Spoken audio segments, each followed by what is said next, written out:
Yo, what's up guys? This video is actually gonna be about how to get good at crim, how to survive in standard, okay, I've been meaning to make this video for a long time, but now I'm finally getting around to it. So I'm gonna go over like aim, sensitivity, stuff like that, and then I'm gonna do game sense, and then finally optimization, like my fast flags, best like block strap settings, stuff like that. So yeah, hope you guys enjoy. Let's go. Join the fucking Discord. Okay, so first we're gonna talk about aim, and aim is not something that you can just get good at overnight. You have to really practice it over time. It just takes a lot of time to get good at, and people often say like, oh, should I use an aim trainer? Like, should I dedicate actual time to practicing my aim? And like for this game, I would say no. Like just playing the game is probably the best way to improve your aim. I would also say like play private servers where there's no risk, so you can just practice your mechanics. You also have to get used to leading your shots, because every single type of bullet in this game is projectile, which means it takes time for the bullet to travel, and the bullet has actual physics, so you have to keep that in mind when you're trying to shoot someone. Always, okay, when you're using like a semi-automatic gun, it's good practice to try and almost like quick scope. It helps with visibility and recoil, which is why you see a lot of people do that. Now, on the topic of FPS, which I'm gonna get more into later when we get into the optimization section, but FPS does matter quite a lot for this game. If you're playing on a bad PC or mobile, it is gonna be harder for you to be good at the game, but you know, nothing's impossible, right? If you can get to around 90 FPS maybe, I mean, you can be good at any FPS, but I would be comfortable around 90 or higher. Okay, another thing to mention is you don't want to be tense when you're aiming. A lot of people are too flicky and tense when they're trying to aim. Just be calm while you're aiming. Yeah, just line up your shot and shoot.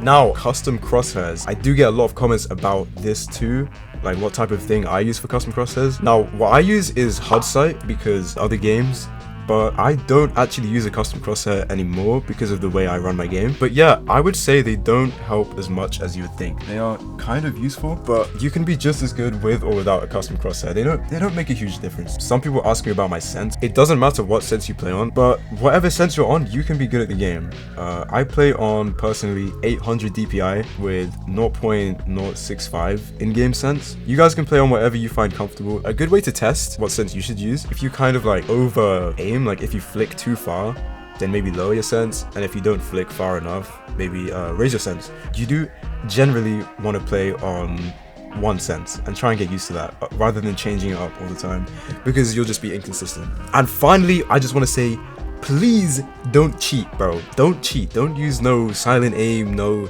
aimbot, any of that, bro. It's just wet, okay? It's annoying and it's retarded. Alright, it's retarded, bro. Oh my god, bro. Shoot him.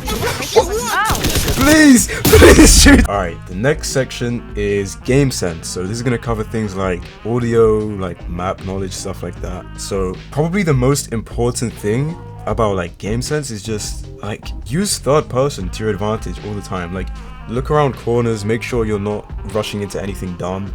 Like it sounds obvious, but yeah, abuse that as much as you can. Now, when it comes to audio in this game, I can't stress this enough.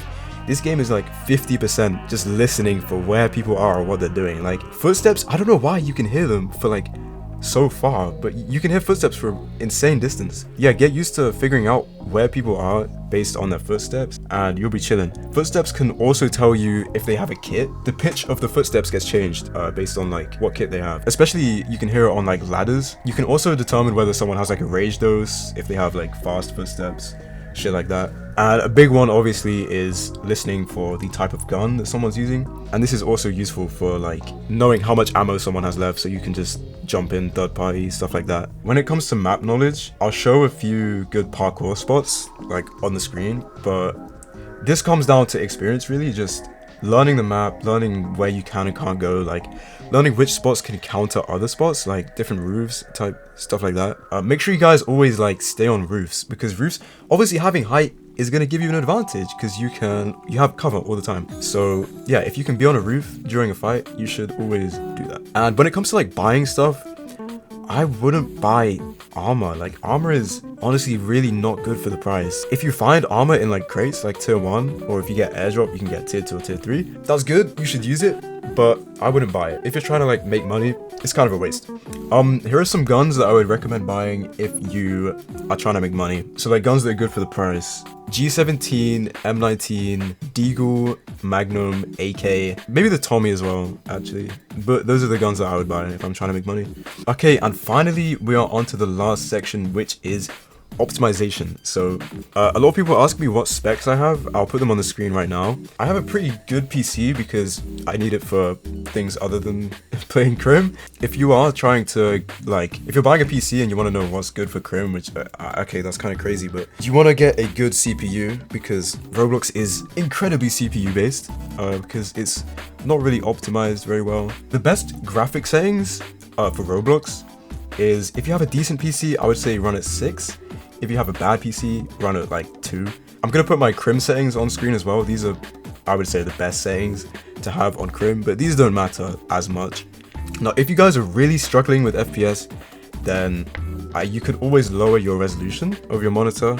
But a good option other than stretch res, because I don't like stretch res, a better way to stretch your screen is by it's like using ultra wide, but like squished, if that makes sense. I'll put some videos of me using it. It gives you more FOV, which is quite nice, and you get better FPS. So yeah, it's cool. And now, lastly, I'm gonna go over block strap and my fast flags that I use in Crim. So yeah, I'll put my fast flags on screen now. I'll also leave it in the description so you can copy paste it. This will definitely give you a decent FPS boost if you're on something that needs it. But yeah, that's low-key it. I don't know what else to talk about. Okay, I know this sounds corny as fuck, but guys, just enjoy the game, alright? Okay, I know it sounds crazy me saying enjoy the game. Oh my god. How? I don't have the best track record when it comes to controlling my temper, but you know, guys, that is important. So enjoy the game. Yeah, that's it. That's everything. I'm done. All right, peace. Thank you.